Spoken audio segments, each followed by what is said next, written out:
현대전쟁은 정보전이라고 할 정도로 정보는 전쟁에서 정말 중요한 요인이에요. 러시아가 우크라이나를 침공할 때도 가장 공들인 작업 중 하나가 바로 우크라이나의 정보를 차단하고 러시아 정부의 우위를 가져오는 것이었어요.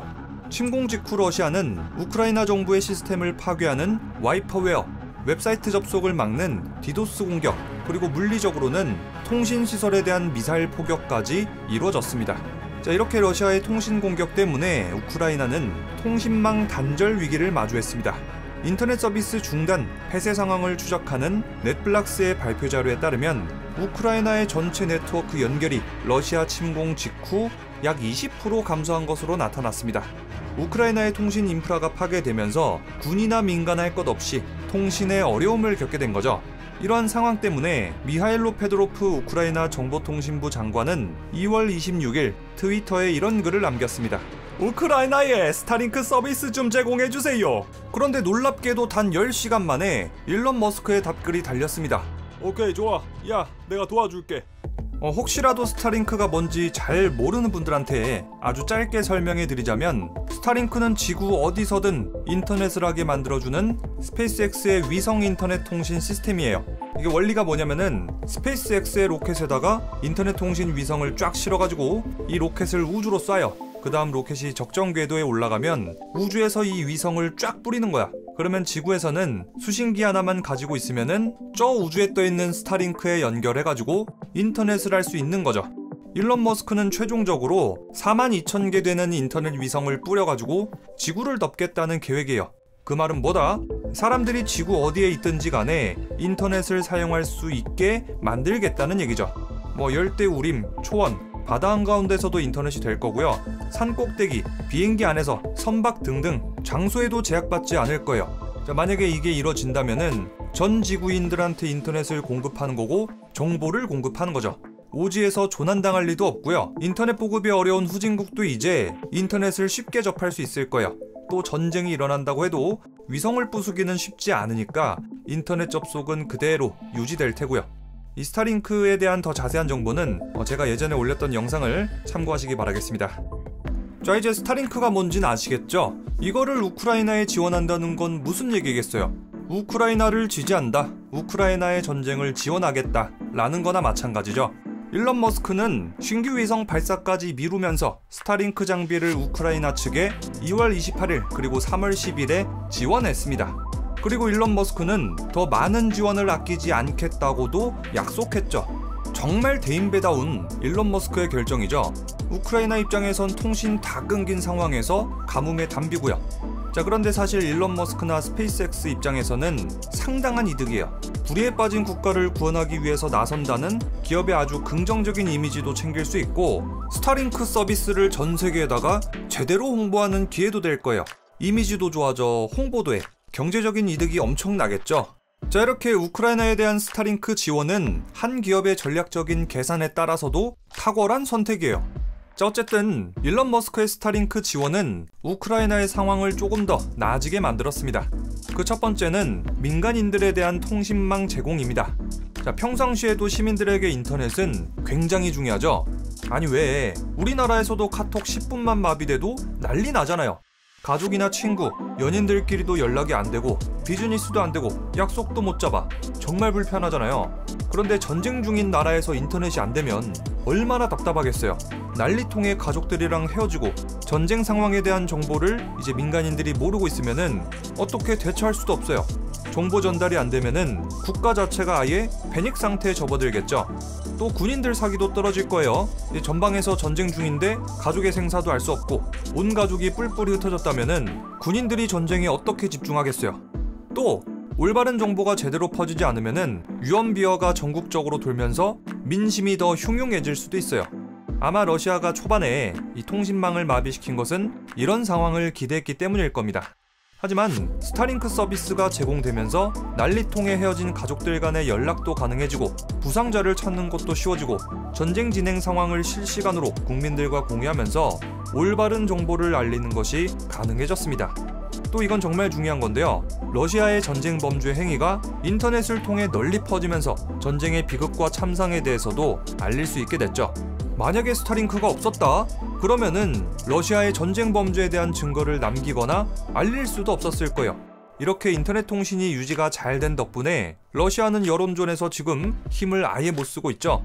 반대로 우크라이나는 압도적인 군사력 열세에도 불구하고 SNS 전쟁에선 압승하고 있다고 평가되고 있고요. 두 번째는 스타링크 통신의 군사적인 이용입니다. 군에서 역시 통신은 빼놓을 수가 없는 부분이죠. 통신이 마비되면 소통이 막히고 전략을 서로 공유하는 것도 힘들어집니다.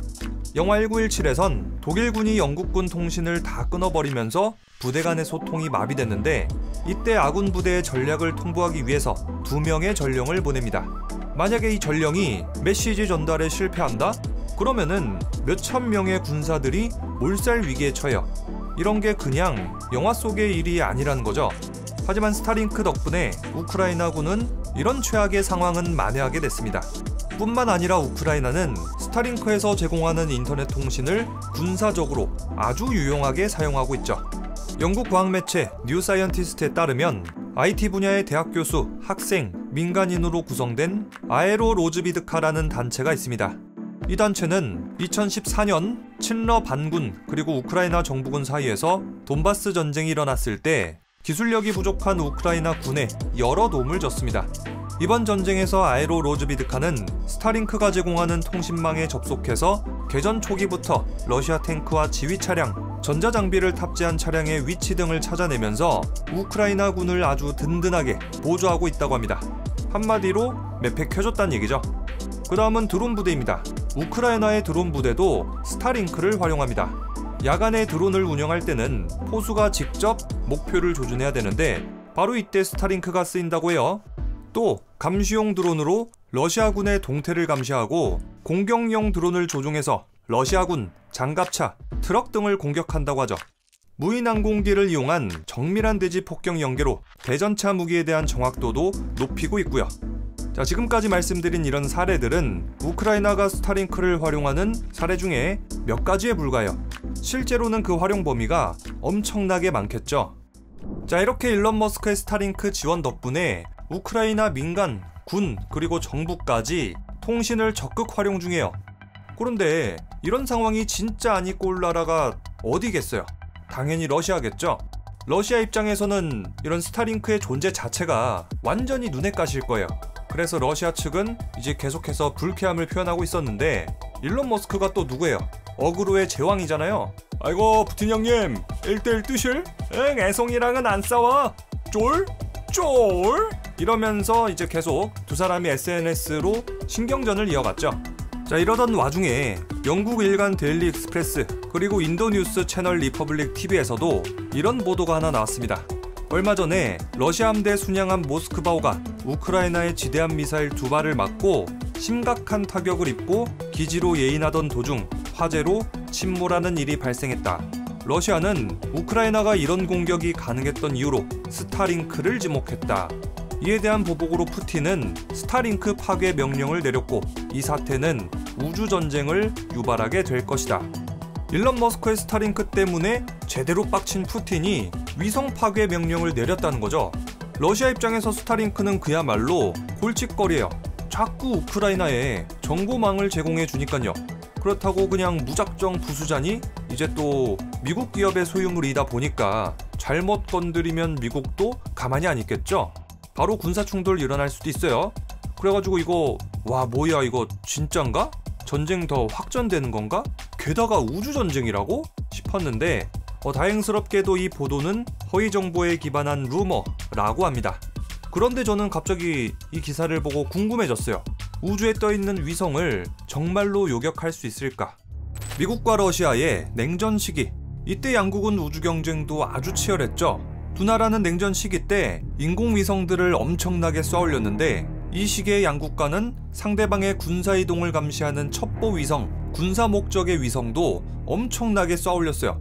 미국 입장에서는 소련 위성이 거슬리고 소련 입장에서는 미국 위성이 거슬리겠죠. 이에 따라서 양국과는 인공위성을 격추시키는 미사일도 개발해냈어요. 만약에 양측 간 전쟁이 터진다? 그러면은 상대방 위성을 먼저 격추시켜야 되니까요. 자, 이렇게 양국은 인공위성을 격추시키는 기술도 있고 실제로 미사일도 갖추고 있습니다. 다만 상대방의 인공위성을 향해서 발사한 적이 없었을 뿐이죠. 러시아는 작년 12월 기존에 가지고 있던 기술을 바탕으로 자국의 위성을 격추시키는 테스트를 진행했습니다.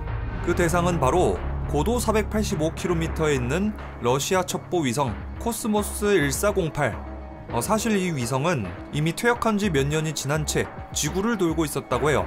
당시 시험 요격 때 러시아는 이 첩보 위성을 정확하게 요격했습니다. 그 과정은 대략 이래요. 먼저 인공위성은 초당 수킬로미터의 속도로 엄청 빠르게 이동하고 있는데 지상에 있는 레이더 장비로 이 위성의 위치와 속도를 측정하고 이 위성이 앞으로 어떻게 움직일지에 대해서 데이터를 뽑아냅니다. 그 다음에 그 데이터를 바탕으로 러시아의 위성 요격 미사일 ASAT를 쏴서 인공위성을 정확하게 격추시키는 거예요. 실제로 러시아는 격추에 성공시켰고 이때 위성은 영화 그래피티처럼 수만 개의 파편으로 부서졌다고 합니다. 이 테스트 직후 러시아는 공식적으로 이렇게 밝혔습니다. 퇴역한 인공위성을 우리가 지웠을 뿐이다 스키. 그런데 국제사회는 러시아 말을 고지곳대로 믿지 않죠. 우주전쟁에 대비한 인공위성 요격 연습 아니오? 러시아의 진짜 의도가 뭔지는 모르겠지만 어쨌든 러시아는 실제로 위성을 부술 수 있는 기술도 있고 무기도 있고 경험도 있어요. 그러다 보니까 러시아의 스타링크 위성 요격 가능성이 제로는 아니에요. 그렇지만 러시아가 실제로 스타링크를 요격할 가능성은 전문가들은 아주 낮다고 보고 있어요. 가장 큰 문제는 스타링크 위성을 요격하는 데 들어가는 돈입니다. 스타링크 위성은 한두 개가 아니죠. 현재 2000기가 넘는 기기가 지구를 감싸고 있어요. 러시아 입장에서는 저걸 전부 다 부수는 건 사실 불가능한 일이죠. 그렇다고 2000대 중에 몇 대만 부수자, 이것도 별로 의미가 없어요. 위성들이 워낙 촘촘하게 깔려있다 보니까 다른 위성들이 인터넷을 제공하면 되는 거거든요. 또 위성 요격 미사일 한 대가 스타링크 한 대보다 훨씬 비싸요. 푸틴이 스타링크를 막 몇 대 격추해냈다고 해도 일론 머스크 입장에서는 엥 요격해봐 병신아, 다시 올리면 그만이야? 하면서 얼마든지 로켓을 다시 쏴 올려가지고 스타링크 또 뿌리면 그만이거든요. 스페이스X는 캡슐 하나에다가 위성을 60기를 담아서 쏴버리는데 이거는 거의 그냥 우주판 이내 전술이죠. 만약에 푸틴이 스타링크를 전부 다 요격해야겠다 라고 마음을 먹고 실제로 진행한다고 해도 아마 그거 진행하다가 러시아 등골만 다 부러질걸요? 요즘 러시아 경제 상황이 이제 국제사회에서 제재를 워낙 많이 받다 보니까 매주 파산하네 마네 그런 이야기들도 계속 나오고 있거든요. 또 아까도 얘기했지만은 스타링크는 미국 기업의 소유물이기 때문에 만약에 러시아가 미사일을 쏴서 스타링크를 격추시킨다? 그러면 미국이 가만히 있질 않을 거예요. 그래서 러시아도 함부로 움직이지 못하는 거고요. 자, 이렇게 해서 지금까지 영화 1917 그리고 그래비티 리뷰